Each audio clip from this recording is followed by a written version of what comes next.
आज हम लोग अकाउंटेंसी क्लास 12 का कंपनी चैप्टर पढ़ेंगे। Company, a company is an artificial person which is form for some common purpose having a capital divided into transferable existing in the eyes of law and distinct from member. Company क्या है? Company एक artificial person है। Artificial मतलब क्या है? मतलब member से अलग है। भले मैंने कंपनी को बनाया है, पर कंपनी एक बार रजिस्टर हो गया तो वो मुझसे अलग हो जाता है और मैं उसमें कंपनी का एक मेंबर के जैसे काम कर सकता हूँ, रह सकता हूँ, पर वो कंपनी मुझसे अलग है। जैसे रोबोट हम बनाते हैं, भले ही हमारे द्वारा बनाया गया है, पर रोबोट क्या है? अलग है। उसी प्रकार कंपनी भी क्या है? अलग है। एग्जाम्पल में हमारे देश में बहुत सारा कंपनी है। जियो हो गया, एयरटेल हो गया, टाटा हो गया और बहुत सारा कंपनी है। तो ये सब कंपनी का नाम है, उसका आइडेंटिटी है, उसका सील है और ये सब चीज़ के द्वारा हम उसको पहचानते हैं। जैसे कि मानिए कि जियो जो कंपनी है वो मुकेश अंबानी के द्वारा बनाया गया है, पर जियो कंपनी है और मुकेश अंबानी क्या है? एक व्यक्ति है। और जियो और मुकेश अंबानी से कोई मतलब नहीं है। मुकेश अंबानी ने कंपनी को बनाया है। मानिए कि हमें केस करना है तो हम मुकेश अंबानी पे केस कर नहीं सकते हैं, कंपनी पे हम केस करेंगे। इसलिए लोग बोलते हैं कि मैं जियो कंपनी पे केस कर दिया या एयरटेल कंपनी पे केस किया, कंप्लेन किया। तो इस प्रकार से हम कंपनी पर दोष डालते हैं, नहीं कि उसके मालिक पर। और जो मालिक है उसका, वो अपना समझ के ट्रीट नहीं करेगा कि मुझ पर केस हुआ है, नहीं, कंपनी पे केस हुआ है। कंपनी क्लोज हो जाएगा, कंपनी बंद हो जाएगा, पर व्यक्ति को कुछ नहीं होगा उससे हानि। और हम देखते हैं मालिक और कंपनी क्या है? टोटली डिफरेंट है, अलग है। कंपनी एक आर्टिफिशियल पर्सन है, इसलिए उसको चलाने के लिए मेंबर की ज़रूरत है, बहुत सारा वर्कर्स की ज़रूरत है। तो हम देखते हैं कि कैसे हम पहचानते हैं कि वो वर्कर ये कंपनी का है कि नहीं है, वो मालिक किस कंपनी का है, वो चेयरमैन किस कंपनी का है, सीईओ जो है किस कंपनी का है, जो डॉक्यूमेंट साइन हुआ है ये किस कंपनी के द्वारा साइन हुआ है। तो ये सब कैसे हम पहचानेंगे कि ये इस कंपनी का है? तो हम लोग उसका सील के द्वारा, उसका नाम के द्वारा हम क्या पहचानते हैं कि ये कंपनी से डॉक्यूमेंट साइन हुआ है, ये चेयरमैन कंपनी का है, जो कंपनी का सील उसमें हम देख सकते हैं। इसके द्वारा हम पहचानते हैं कि ये कंपनी का है। और कुछ सामान हम खरीदते हैं, हम कुछ सामान बेचते हैं, तो वो किसके नाम के द्वारा? कंपनी के नाम के द्वारा, क्योंकि कंपनी एक आर्टिफिशियल पर्सन है। जिस प्रकार रोबोट को हम लोग ही बनाते हैं, पर वो व्यक्ति नहीं है, एक हमारा ही बनाया हुआ एक आर्टिफिशियल, वो भी पर्सन है, आर्टिफिशियल रोबोट है।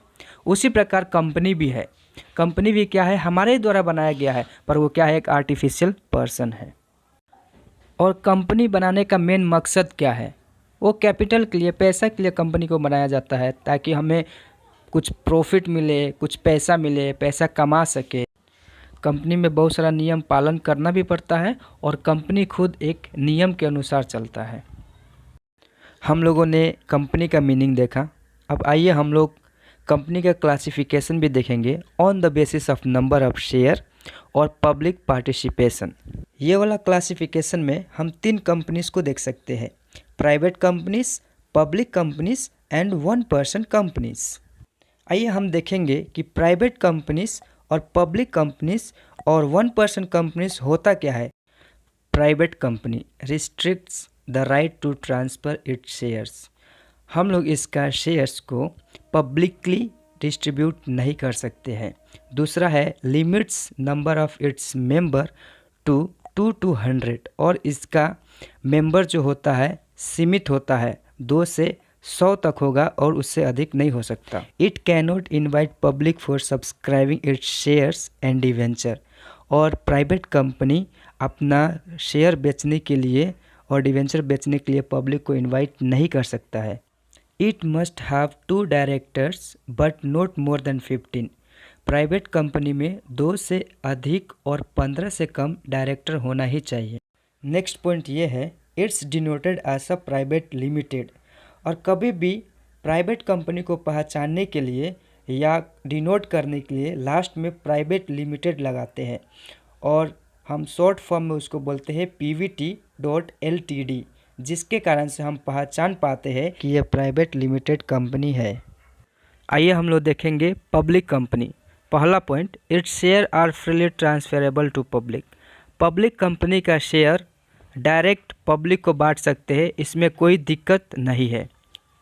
दूसरा पॉइंट है, public company consist of any number of person या member but not less than 7। 7 member से कम नहीं होना चाहिए पब्लिक कंपनी में, और ऊपर जितना भी जा सकता है, कितना भी ले सकते हो मेंबर को, कोई दिक्कत नहीं है उसमें भी। तीसरा पॉइंट है, मोर number of person can hold it share and debenture. Public company में शेयर और डिवेंचर जितना मन करे उतना लोग क्या कर सकता है, शेयर और डिवेंचर को खरीद सकता है। It must have 3 directors but not more than 15। Public company में 3 डायरेक्टर होना ही चाहिए, अनिवार्य है, पर 15 से कम होना चाहिए।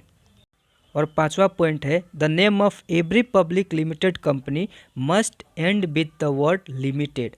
और पब्लिक कंपनी को कभी भी डिनोट कैसे करते हैं, लास्ट में लिमिटेड लगा के, लास्ट में या LTD लिख कर डिनोट करते हैं कि हाँ ये पब्लिक कंपनी है, और इससे हम पहचानते हैं कि ये पब्लिक कंपनी है। पर प्राइवेट कंपनी में हम क्या देखे थे, प्राइवेट लिमिटेड लगाना अनिवार्य था।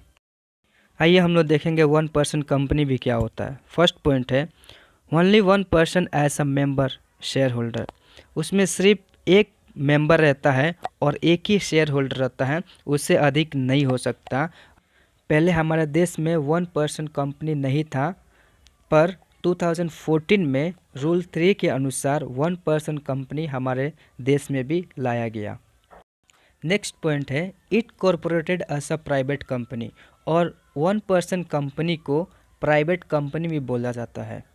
तीसरा पॉइंट ये है, कैपिटल शुड बी 50 लाख, और इसका कैपिटल 50 लाख होना चाहिए, मस्ट है। 1 पर्सन कंपनी का डायरेक्टर्स 1 और मैक्सिमम 15 तक हो सकता है। नेक्स्ट पॉइंट ये है, it annual should not exceed ₹2 crore, और 1 साल में इसका 2 करोड़ से कम कैपिटल नहीं होना चाहिए। नेक्स्ट पॉइंट है, the word 1 person company mentioned in brackets below the name of such person.